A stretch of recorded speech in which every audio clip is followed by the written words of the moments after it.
Alors, André Manoukian, vous présentez donc ce soir un petit bijou d'émission sur France 3. Ça s'appelle La vie secrète des chansons. C'est à 20h50. Tout est dans le titre. Vous nous décryptez les coulisses de nos tubes les plus populaires. C'est un deuxième rendez-vous qui est plein de tendresse. J'utilise pas le mot tendresse par hasard car c'est vraiment ce que j'ai ressenti quand on regardait ce programme, notamment dans la façon dont vous l'animez. Cette tendresse pour les artistes dont vous parlez, c'est ce que vous avez ressenti en essayant de comprendre un peu leurs clés à ces artistes?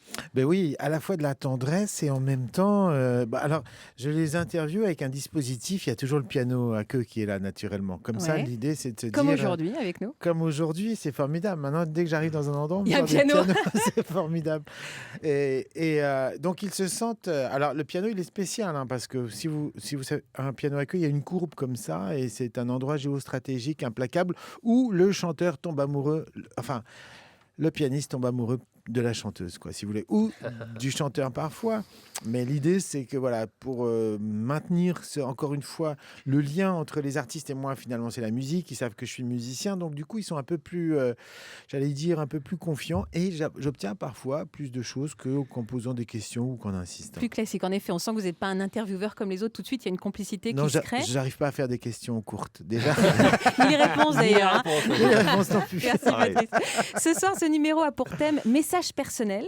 Vous allez dénicher les messages cachés dans les chansons des plus grands artistes. Il y a Patrick Bruel, Juliette Gréco, Véronique Sanson, Renaud, Yves Duteil, Maxime Le Forestier, bien d'autres.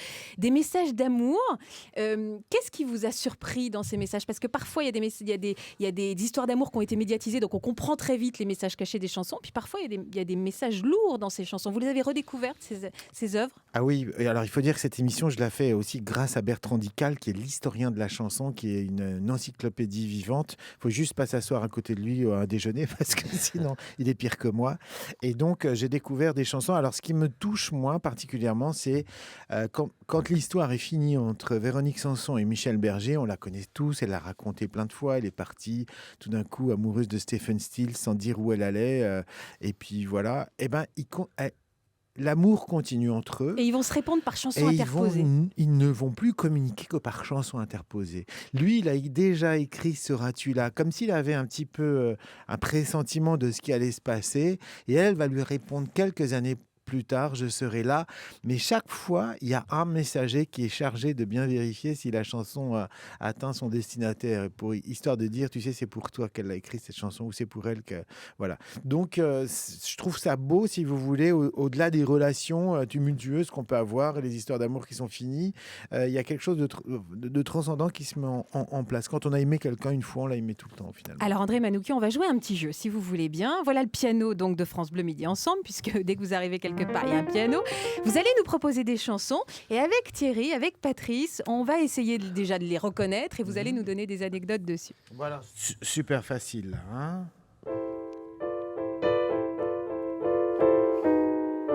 Vous m'aidez les gars? Gainsbourg, la javanaise.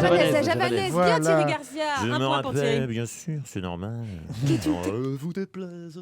Qui est une très jolie histoire, parce que la javanaise, au début, elle n'a pas rencontré un grand succès, cette chanson. Alors, elle n'a pas rencontré un grand succès et surtout, c'était un tel standard que moi j'avais oublié. Quand Gréco me dit c'est pour moi qu'il l'a écrite cette chanson, je tombe presque un petit peu dénu. Elle l'invite à dîner un soir. Il est au début de sa carrière. Il est aimé que des artistes, finalement. Il n'a pas rencontré encore le succès au niveau du public. Il est Gainsbourg, pauvre oui. et tout le monde lui dit qu'il est laid. Tout le monde se fiche de sa gueule. Elle me dit, dès qu'on était plus de 3, il se refermait, il ne parlait pas. Et ce soir-là, il est invité chez la Grande Gréco, qui est déjà une star immense et surtout qui est tellement belle. Et elle est toujours belle. Aujourd'hui, elle a plus de 80 ans. Elle Je est peux vous toujours assurer superbe. qu'elle m'a envoûté. Et alors, elle me dit, on boit, il y a des bulles, et puis je me mets à danser devant lui, et moi je dis, et alors, il ouvrait des yeux de plus en plus ronds, et alors, il est rentré chez lui. Je dis, mais alors, le lendemain, il m'a téléphoné avec cette chanson, j'avoue, C'est j'en ai l'histoire bavé. d'un private joke presque, C'est pas un entre Juliette private Gréco joke, et c'est Serge Gainsbourg. toutes Une ces nuit où on a fantasmé qu'il s'était passé quelque chose, alors qu'en fait, non. Exactement, Voilà, c'est ça. c'est ça. Une autre chanson, André Manoukian? Une autre chanson. Vous voulez la Alors, liste sous les yeux ouais, pour vous passez- aider? voilà, Allez, voilà, trouvez-moi une. Mettez-moi ça. Alors voilà.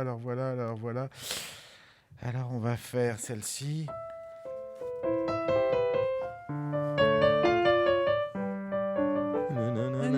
On connaît tous l'air, mais vas-y, va retrouver Patrice, c'est très concentré. C'est Maxime Le Forestier. Maxime Le Forestier, ouais. Ah, Mon frère. Voilà, mon Toi, frère. mon frère. Alors- Exactement. Mon frère. Alors, il imagine, il a un peu le cafard. Ses parents, voilà, ses parents ont divorcé quand il est ado. Il se retrouve avec que des sœurs. Et puis, il se dit, si j'avais eu un petit frère, finalement, j'aurais pu être le père.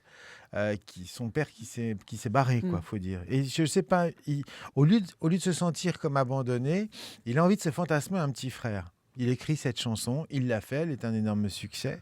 Et puis, 8 ans plus tard, il apprend qu'il a un frère qui a 8 ans. incroyable. C'est-à-dire qu'au incroyable. moment où il écrit la chanson, comme s'il y avait une sorte de prémonition entre les gens, si vous voulez. Toutes ces anecdotes, vous les retrouvez dans La vie secrète des chansons à 20h50 sur France 3. Quand même une dernière, parce que je vous utilise, parce qu'on Oui, prend oui, tellement oui, de oui, plaisir. oui. Moi, j'ai envie d'entendre celle-là. Vous la connaissez celle-là, vous pouvez me l'interpréter. Ouais, nous on voit pas, regarde Bah pas. alors vous dites Ah pas, vous oui, allez oui, reconnaître. oui. Moi, j'ai adoré l'histoire de celle-là.